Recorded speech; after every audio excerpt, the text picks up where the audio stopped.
Hello everyone, we're back again. This is Anjana Kumar. I'm the host of ARK Talkies, the Anjana Kumar show.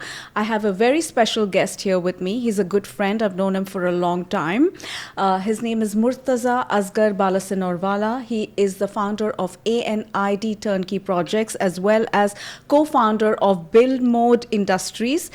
But he is a sustainabilist at heart, and he's often and fondly called a wood doctor. So let's ask him how he got this name.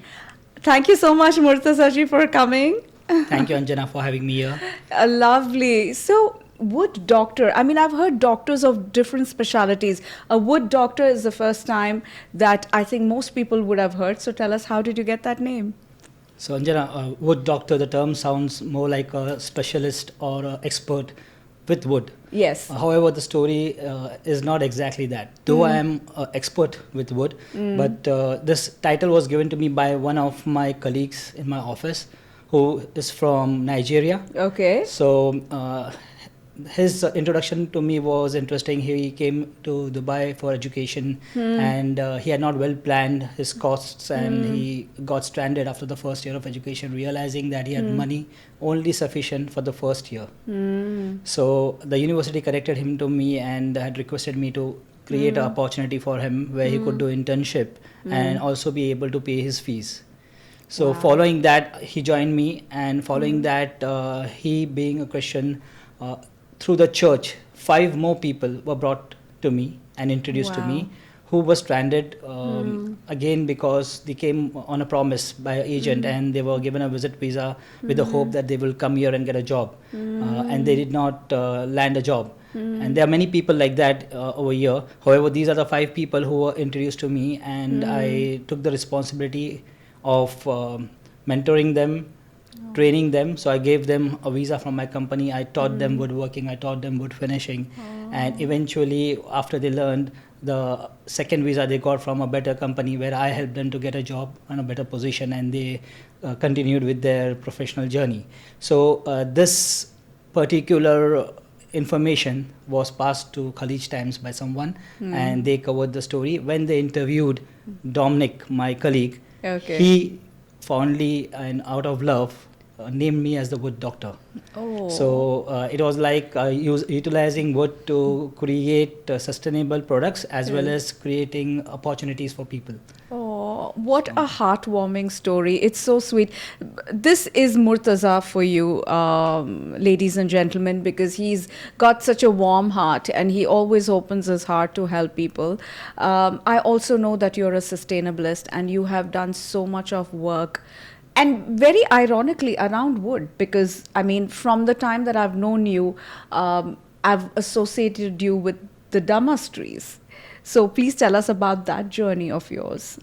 Okay, so it's 2012 when I started my entrepreneurial journey in the UAE. So I started my company and I had just taken up a warehouse. It was quite empty. It had just the basic machines, and I was in the process of marketing and getting my first projects. In that period, this drive of cutting down the mass trees had begun. Yeah. This is because I don't know if you know, I know for sure that you know about the story of the mass tree, why these trees were being felled. Yeah. So the roots, for the people who don't know, Yeah. the roots of these trees grow very extensively, and they penetrate the drainage system, they penetrate your compound wall foundations, and they spike up your deva bills if they come in contact with water. Yeah. And that's the reason why communities ban this tree. Yeah. And the trees, there was a drive where the trees were cut down and dumped into the landfill. Correct. Dubai municipality had a very big campaign, for example, to fell these trees. Correct. Yeah. Correct. Yeah. So I was fortunate that I came across these trees and I was inspired. I don't know out of what reason I started picking up those trees and I collected them. So I collected them for over a year until I reached the capacity where I could store them. And after a couple of years, I started experimenting with them and started creating products out of them. Wow. I learned many kilos, like if we had to quantify, how many kilos or trees did you? So trees are, the wood is measured in volume, cubic feet. Right. Cubic feet. So I will easily explain you in the terms of truckload of 3 ton. So I had collected at least 4 truckloads of wood logs. Wow. Some of them, the trunk itself was so beautiful that you place it in a corner and it looks like a artistic piece. Absolutely. So if you walked into my warehouse, you will be like amazed with the way the logs were placed and how beautiful it looked. Yeah. So as I was mentioning, I started learning about the wood. I learned that this wood was termite free by nature. It has a poisonous quality which makes it free of termite. Okay. It is a hardwood. It grows on salty water. It grows with less water, and it is an evergreen tree. Okay. And when we started cutting and working with it, we realized that the grains of the wood are also very beautiful. Yeah. The color is greenish and it's a unique wood. So I started making products with them, and it was non-commercial. I had not thought about selling it, but I was just fascinated with the gold that I had found. Yeah, And okay. I was enjoying creating stuff out of it. The brown gold. Brown gold. Yeah. So in 2015, if I'm not wrong, there was a competition held by Dubai municipality called Innovations from Waste. And at that point, I was also I'm still associated with Manipal University, and at that point I was also working with Manipal University, and we participated along with the students for this competition, and we made products out of this Damas tree, and we won an award for the same. Wow. That's when the journey with Dubai municipality began. Oh, wow, beautiful.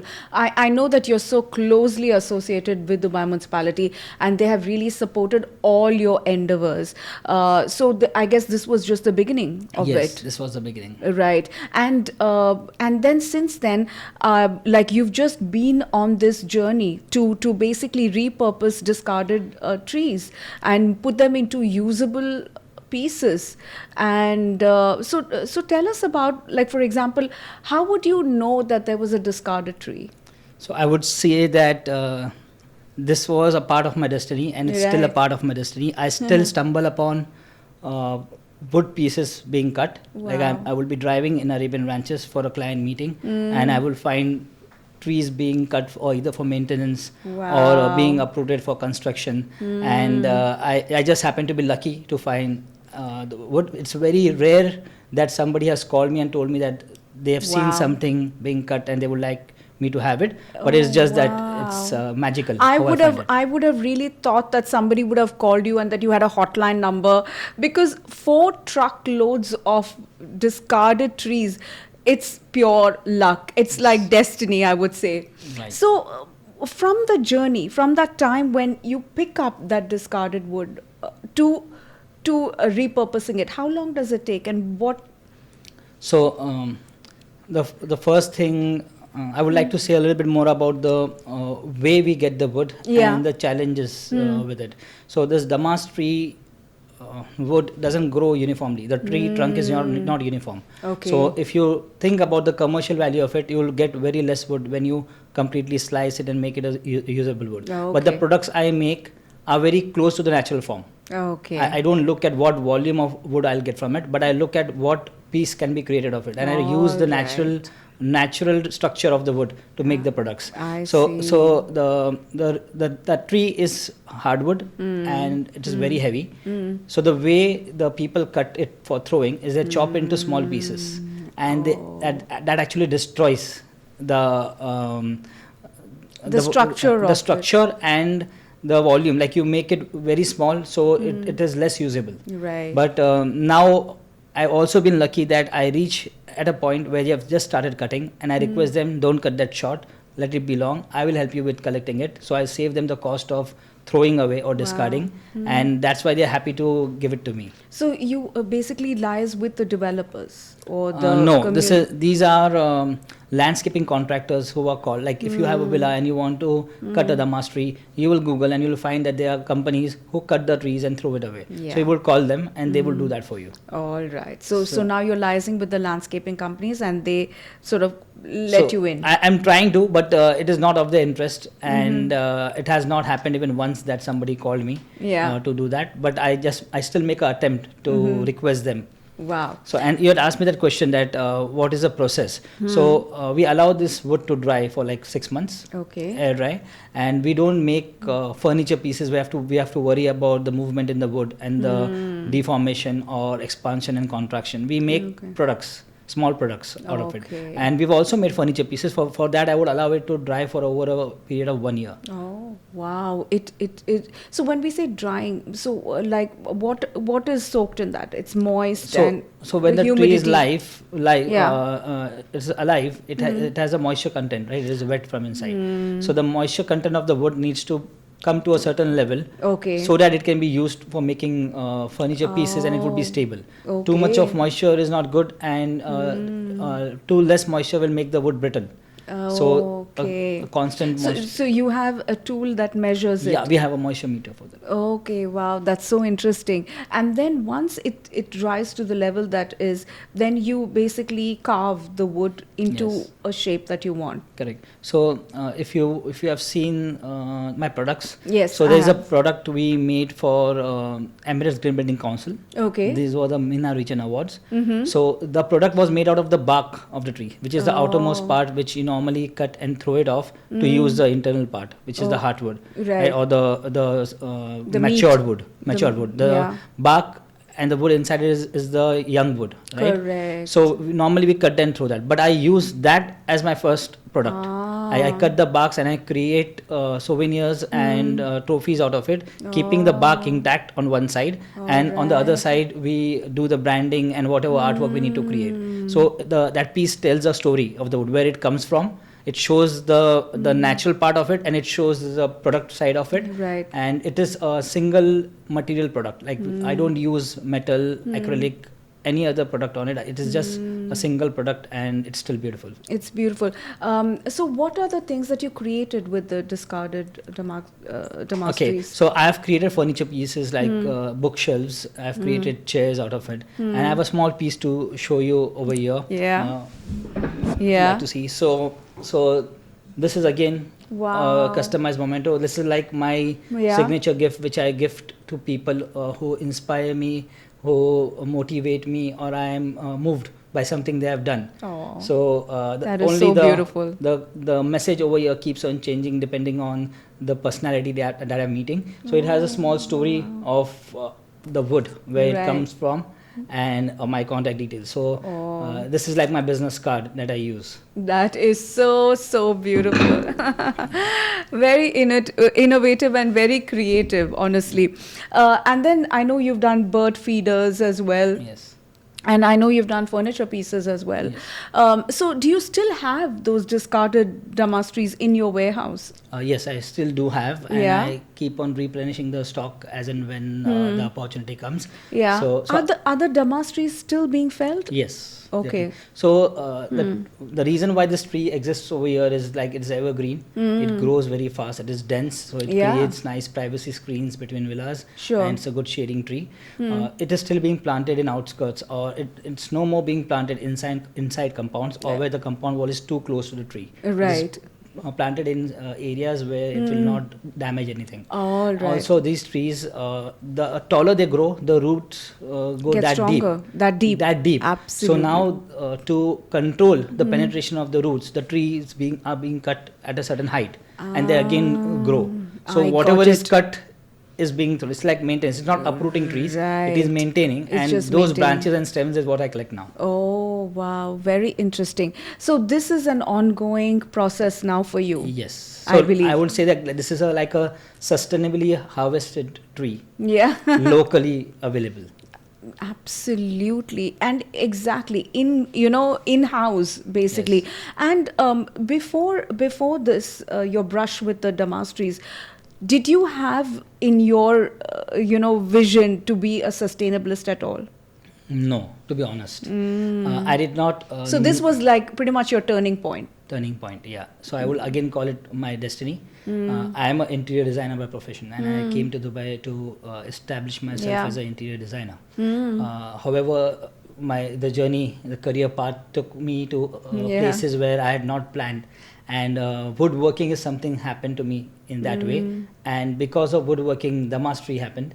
Yeah. And it turned me into a wood expert. because Right. the eagerness and curiosity of learning about it made me learn more about other species of wood. Yeah. The purposes, the challenges I faced in my own business Right. made me study wood more. Right. And I now teach woodworking. Yeah, it's so nice. And you teach woodworking to students, young students as well as adults? Yeah, so Yeah.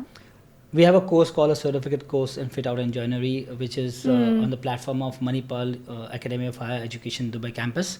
So this is a KHDA approved course Okay. where hands-on training is given in for the woodworking and the fit out trades. Wow. This is a 10 weeks course, and the candidates are university students, graduates, interior designers, architects, project managers, and you'll be surprised, business owners. Right. Business owners who are not necessarily from the design background, but their career path took Yeah. them to a level where they gained the experience, and then they saw the prospects and they turned that into a business. But they found out that there is a gap, technical gap. They don't completely know, and they were uncomfortable. So be it the costing, be it the material knowledge, be it the workmanship. So they want to learn. Wow. What actually goes behind in the technical part of it. So I have trained a lot of business owners. Now this course has been over 11 years old. I have had students coming from Oman. They drive on Sundays, weekends. Wow. They're business owners also. Right. And yeah, so It's amazing. Who would have thought that a course on woodworking would be part of a KHDA curriculum? So you're a certified KHDA trainer then? I am a visiting consultant with Manipal University. I am on the advisory board as an industry expert with them. Okay, with them. And this Yeah. course is also given, not the complete course, but woodworking as a art and craft is being taught to school children. So you'll be happy to know that we have school children coming in buses to our factory for a field trip, where they come and learn woodworking. I've taught them wood carving. I also do wood carving. Wow. So this is our ongoing activity. We This is find amazing. opportunities to teach woodworking, and we do workshops for domestic helpers, where we teach them wood carving as a alternative career. So they may or may not become wood carvers, but it instills a thought in their mind that they need to start thinking of what they can do when they want to retire from their primary job. Great. Do you remember the date when you first saw a damask tree on the street? So to be honest, I've still not sown the damask trees. I have a landscaping background. But intentionally, I have never planted a damask tree. I've planted a lot of trees. No, do you remember when was the first time you saw it lying on the street? Discarded. Okay, sorry. Saw, no. I got it wrong. Discarded. It's 2012. I think The date? it was May. May May. 2012 to now. Yes. I mean, that one visit on that road and to where you are now, it's literally changed your entire, I would say, even persona. Yes. And your soul has in a way taken a shift because from being an entrepreneur, businessman, you've realized how sustainability is key to any industry, I guess. Correct. Yeah, amazing. So on that note, we're going to come back again with Murtaza because he's such an interesting personality and we want to know more about where he's taking his sustainable endeavors. Murtaza is an example of how every individual can make one little difference. So if you can make a small change in your life for the better, for the benefit of the mankind, the humankind, and also the earth, it can go a long way. And Murtaza is just a prime example of that. So if you want to make a small change, you can do it, and it's time to start now.